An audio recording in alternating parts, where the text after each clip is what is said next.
What's up, guys? Welcome to my daily trading recap. Today, the market is on fire. It is on fire. So, we are having some great momentum today.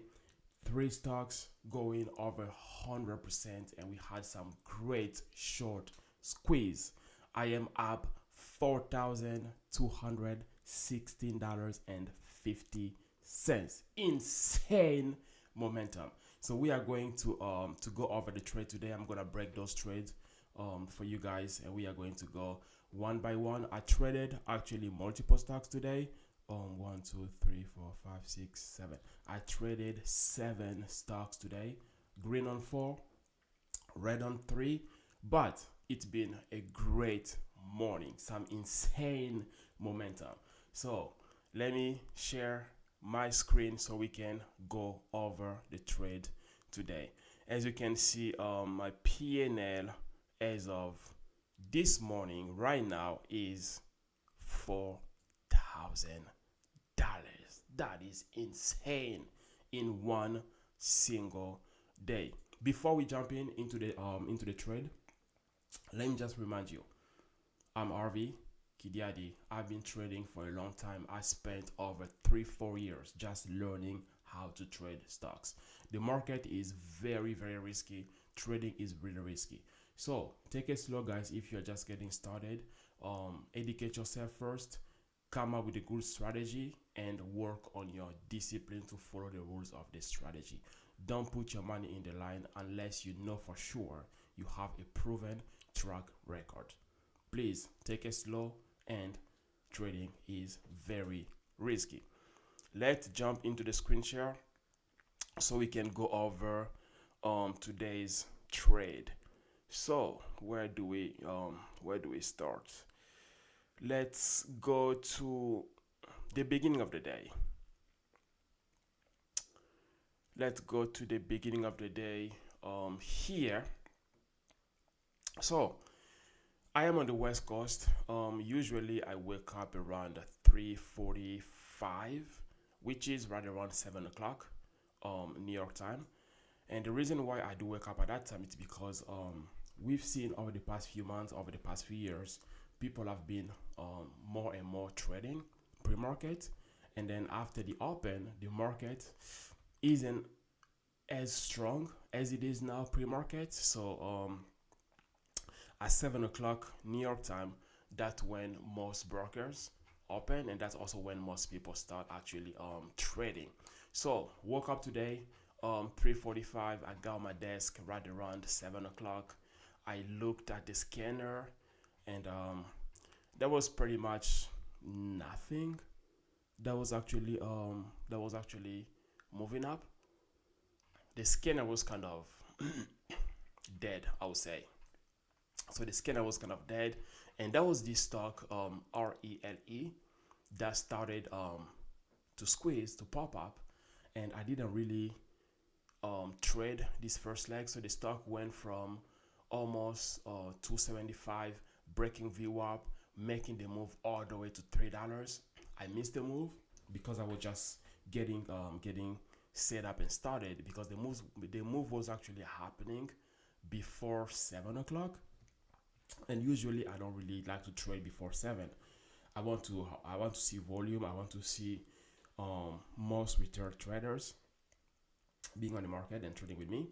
Since I didn't have my computer on at that moment yet, I didn't take the trade. I didn't really trade this move here.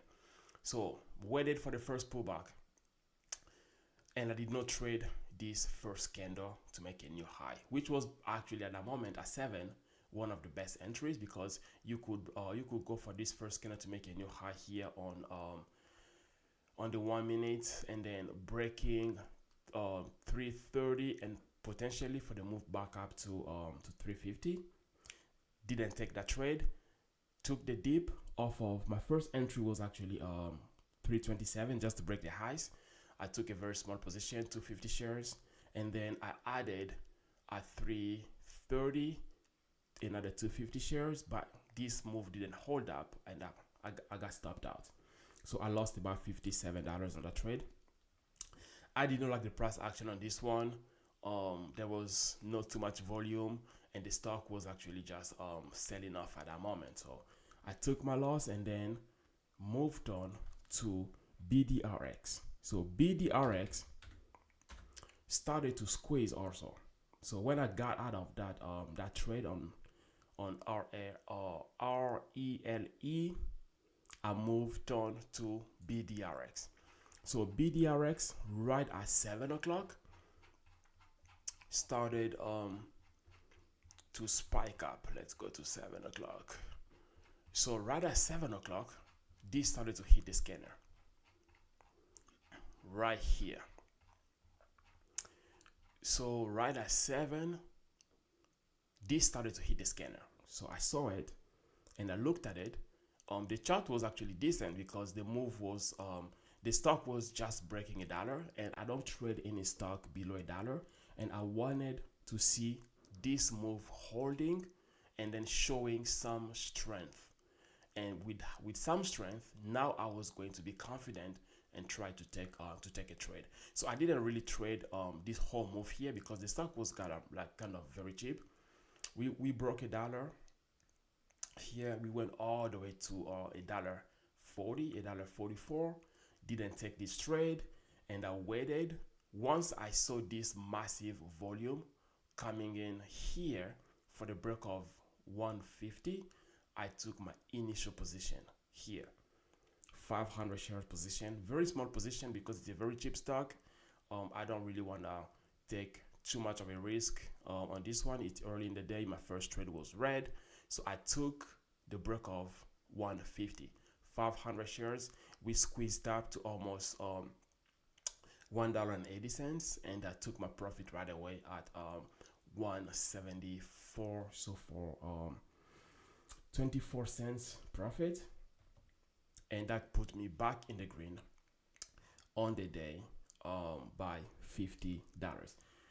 And the market was still very slow. Nothing was really moving faster at that time, and I was just kind of sitting here waiting and waiting and waiting and waiting. And then we had one stock, STSS. This one almost gave us a heart attack today. This stock was very difficult to trade. And to be honest with you, I'm going to be very honest with you. I was frustrated taking that first loss in the morning when I just got started. It was a very small loss. Yes, you can say $57. But losing $57 or losing $500 or losing $5,000, it still hurts. Red is red. And when your setup is not correct, when your entries and exits are not properly managed, it's kind of frustrating. And I was frustrated. And when this one started to pop up, I was green 57, and I saw it actually when it was breaking $5 here, around 5.25. I saw it on my scanner, and then it went all the way to 75. I didn't trade it. It made this huge move to almost $7. So it tapped $7.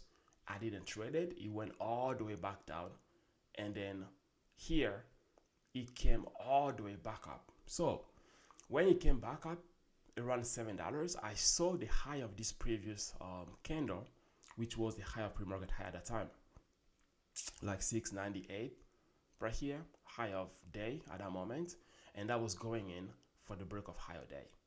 So I went in. I did not want to take a small position. I went in with 1,000 shares for the break of 7. I knew it was risky because we just had a massive rejection right before the break of 7 again to test 7 again. I could have probably went with a very small position, maybe 250 shares or 500 shares to just test the water and see if it's gonna actually break 7 and hold. But I wanted to scalp it really quick. Went in for the break of 7. 1,000 shares, didn't hold 7, and we had another massive rejection. So I sold and I lost $800. So at that moment of the day, I was now back in the red. So I was in the red, frustrated again, and that's when I saw APVO started to move. So APVO started to move APVO. And what's interesting about this stock is we have breaking news. So we have breaking news on APVO. APVO actually started to hit my scanner right around 8 o'clock. So you have to know one thing. Companies usually release news top of the hour and bottom of the hour. So it's usually 7 o'clock, 7:30, 8 o'clock, 8:30, 9 o'clock. Some companies can release news in between. Some companies may release news um after hours for people to sit on it and then wait until the next morning. If the news is really good, they want people to trade after hours. And some people may also release news right at the open, which is very rare. But this one, the news came at 8 o'clock. Right at 8 o'clock. The news came at 8 o'clock. So I saw the stock like hitting my scanner super, super, super fast. And the news is they did demonstrate compelling clinical activity in frontline AML. I did not have time to dive more into that news because when the news is happening, traders like it. And if they start buying the stock, you don't have time to really see what's happening. You have to ride the momentum. You have to use your technical analysis to determine what is the safest entry and then where is my support and my risk management in that trade. So the news came at 8 o'clock and it was moving so fast. Broke $4, I was watching it. Broke $5, I was still watching it. And when it was actually breaking 550, which was view up at that time, I was like, okay, this is holding view up really well above 550. Traders like it. We have increasing volume. Let me try to go in and then see if I can test the ice on this one. So it tapped $6, broke 6, tapped 640. We didn't break 650. We had a nice D. You cannot really see a macro pullback here on the 1 minute chart, but if you look at the 10-second chart, you can actually see a nice macro pullback right underneath $6. So I took that pullback for the dip around VWAP, which was around 75. I got a slippage, got in at 582 actually with 2200 shares. Immediately, this stock squeezed all the way to $9. Unbelievable. Unbelievable. I didn't hold for the whole move. I got in, bought a dip off of 75, which was the VWAP. My entry, I got filled at 82. Didn't hold the whole move until $9, but I got a nice trade and then I exited at 704. More than $1 per share. Unbelievable. Unbelievable. At that moment of the day, now I'm in the driver's seat. Now I am in the driver's seat and now I am back in the green by about 1200 on the day. So I was now 1200 on the day. Cool. And then LSE. This is a continuation setup. I had it on my side chart coming into this morning, but I didn't like the price action on this one. Let's see. I did like the price action on this one, and I took one quick trade at 802. So when I exited APVO, I was watching this one on my side chart at 802. Let's see, at 802 here, right? So I was watching this one on the side charts around 802, 803. So the setup on this one for me, actually, the chart was kind of weak. The stock was trading more or less sideways. We had a huge rejection at 8 o'clock here, massive red volume. There was pretty much no volume here. And I don't even know why I took this trade, but I was watching the break of 11, to be honest with you.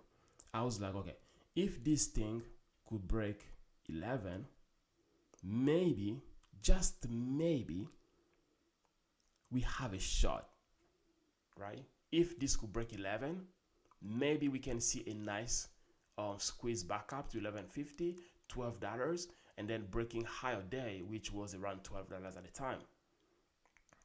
So I took my shot here with 500 shares for the break of 11. My entry was actually 10.98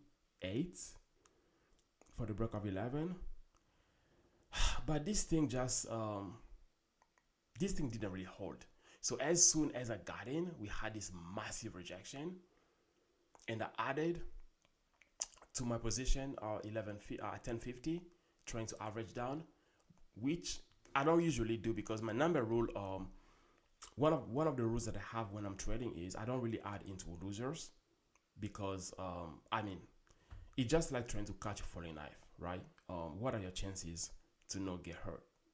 So I was up by 1,200 at that time, and I wanted to take some risk, which I did, and this trade ended up costing me 650. So I lost 650 on this trade, and I was very frustrated.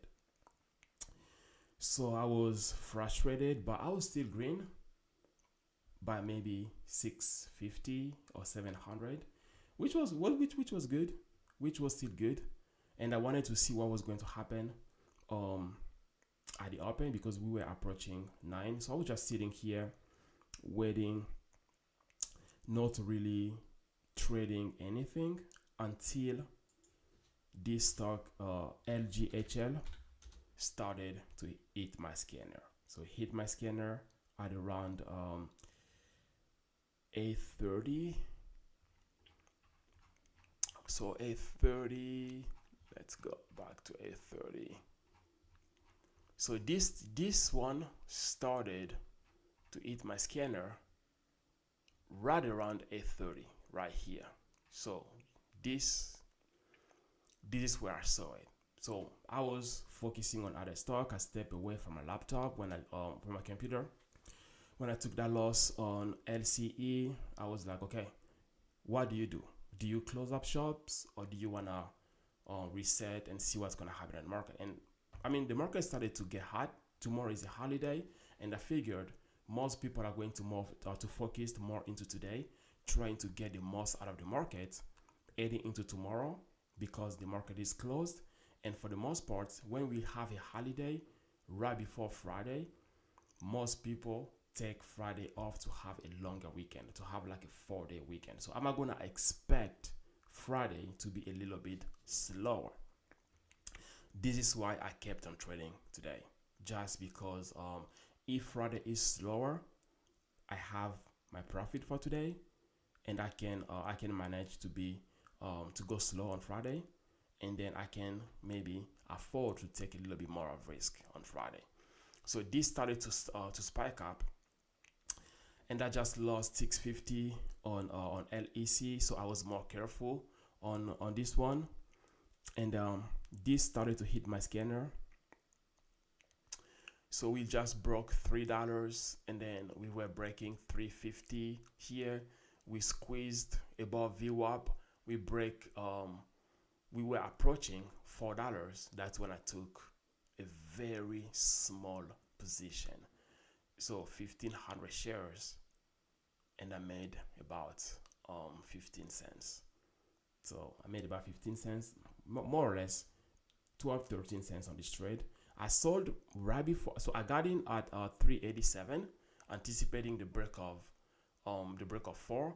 And the reason why I sold before the break of 4, just because we had so much rejection on the other stocks for the break of $4, and I did not want to risk not breaking $4 on this one as well. So I took my profit, which was to $25 on this stock, and that put me back on the day green by $800. So now we are heading to the right direction again. And I did not take any more trades until the open. So what happened at the open? KWE at the open. Okay, let's go back. KWE. So KWE had breaking news minutes before the market opens. This was insane. Like insane.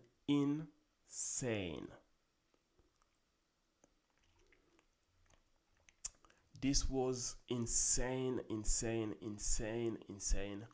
right before the open. Okay? So remember I made about $1 on APVO. I was up about 2,000, about 1,500, right? So I lost 650 on LSE. I lost 800 on STTS. I made $100 on BDRX, and then I lost $57 on RELE. I made 2,600 on APVO, and I made $225 on LGHL. So I was up on that day. I mean, at that time when this one started to spike up, I was already up about 1,500. So I was already at 1,500. So I saw this before the open. So it started to hit my scanner around 9:20. So I saw this going from $6 all the way to $9, pulling back, going back up to $9, pulling back again to $8, and then minutes before the open, this started to spike up. I didn't take any trade pre-market before the bell on this one, because I was already up. I didn't want to risk anything at the open. I was just watching it, and what I noticed was when we was having those spikes and then pulling back and having those spikes and pulling back, I figured short sellers are taking positions, heavy positions on this stock. So we had massive sell-off on this one, and I figured that was most likely short sellers taking position on this one, and I was observing it. So we actually hold view up before the open, heading into the open, started to squeeze more and more, breaking 9 seconds before the open. And I was like, okay, this is a gap and go strategy. So a gap and go strategy, basically, when the stock is really strong, you have some nice volume, and volume was actually increasing going into the open. So going into the open, volume was increasing, and at that moment, I was like, okay, this is gonna spike at the open. And the reason why this was going to spike at the open, it's also because right before the open, a couple minutes before the open, we hit a new high of 975, which at that moment was higher day. So 975 was actually higher day before the open. You have increasing volume, you have your MACD that is still open, and you have short sellers most likely who shorted it at 950 or maybe 975 or maybe at $9. And at the open, if they are still holding at the open, most likely their stop will be around 975. Breaking 975, we are going into a short squeeze. I called this out with my trading partner. I called this trade out. I told him this is going to happen. If all of these are true, if short sellers are accumulating position on those, like around those highs here, and we just break our day and we just set a new high at 75, if they are still holding the position and then we have increasing volume heading into the open, we had breaking news minutes before the open, we are going to have a short squeeze. This is exactly what happened. Gap and go strategy at the open, I got in for the break for the dip off of whole dollar and half dollars, which is 950. So I got in for the dip of for the dip off of 950. I had a little bit of slippage, got filled 1,000 shares at 960, and the reason why I only went with 1,000 shares is because I was also trying to protect my gains at that moment. I did not want to risk whatever I have made. Tomorrow the market is closed. You don't want to go red into a holiday, right? So got in off of the dip off of 950, 1,000 shares. Immediately at the open, this thing went into a halt at $11.14. Insane. I was holding 1,000 shares at 960 and we just got halted at $11.14. I could have sold for $1,000 profit. Yes, I could have. 100%. The reason why I didn't sell and I was holding into the halt, number one, I was already up more than $1.50. And number two, short sellers getting squeezed out. That gave me some confidence this stock is very strong, because when short sellers are actually getting squeezed out, what happens is, for short sellers to buy back the position, to get out of the position, they have to buy back the shares, which means when they are shorting a stock, they are borrowing shares from the brokerage, wherever that comes from. They are borrowing shares, so they are creating a negative position in the PN. They are creating a negative position. So let's say somebody borrowed 1,000 shares at 975. Now you have a negative position that they are holding. So for them to make money, if they are shorting at 975, the stock has to go lower. And when the stock goes lower, they can buy back the position at $9, pay the broker back their 1,000 shares. Now they just made 70 cents difference, because remember, they borrowed the shares at 975, they bought it back at $9, and then they paid the broker back, not the money, but they gave the shares back, 1,000 shares. That's what they owe the broker. And now the difference, 75 cents, which is roughly around $750, that's the profit. So now, when they create a negative position, if they short the stock at 950, and now we are breaking $10, they still owe the broker 1,000 shares. But now the stock is at $10. So you borrowed that stock at 950, creating a negative position, and now the stock is at $10. You have to buy it back. You have to buy it back now at $10, because your broker doesn't need the money. The broker needs the shares back. So you have to find some shares somewhere to buy the stock, create a positive position for you to pay them back. So when they actually when they do buy the position back, it creates a buying position on the market on level 2, right? So you have short sellers buy the stock back because they want to bail out of the positions, and you have people like us buying this same stock, going for the break of $10. So all this demand creating a nice position of buying power around this level, it's gonna result in the stock spiking up. We had so many people covering the position, and you had so many people buying the exact same stock for the break of $10 because we just broke higher day. At that moment, we had breaking news, short sellers are covering, and all of this is happening a few seconds when the bell rang.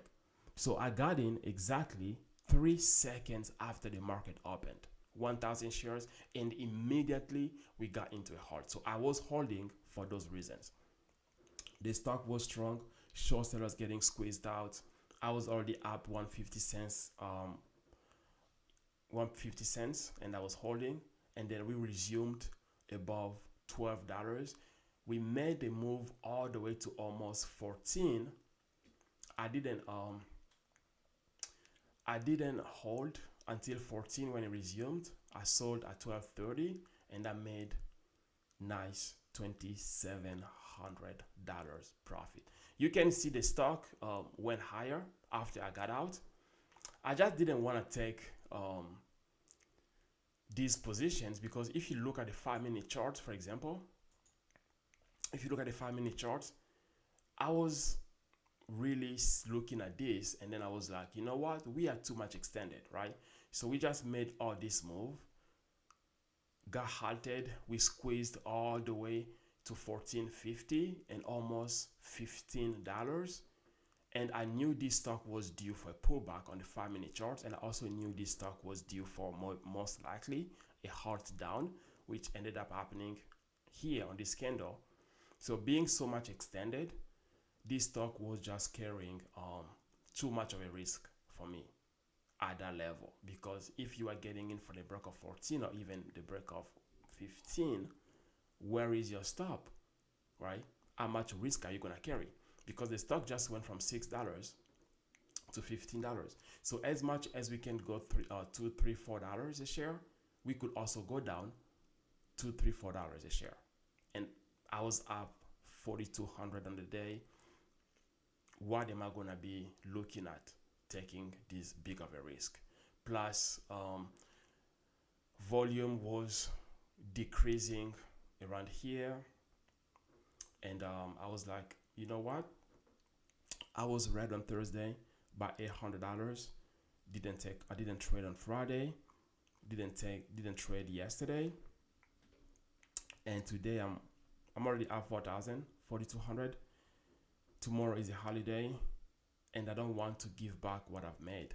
So I called it a day.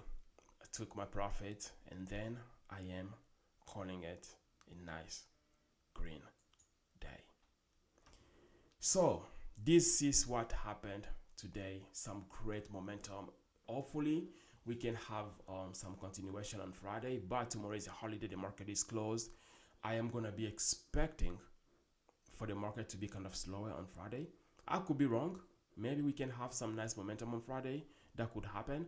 But I'm not going to go into Friday thinking, oh, we may have some great momentum, just because when the holiday is happening before Friday, most traders, they want to have a longer weekend to spend time with their families, traveling, and doing their fun activities.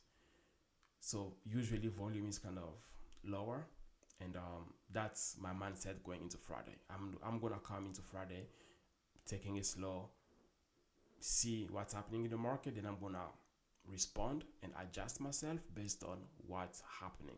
And remember, we don't trade the market we wish to be in. We have to trade the markets in front of us.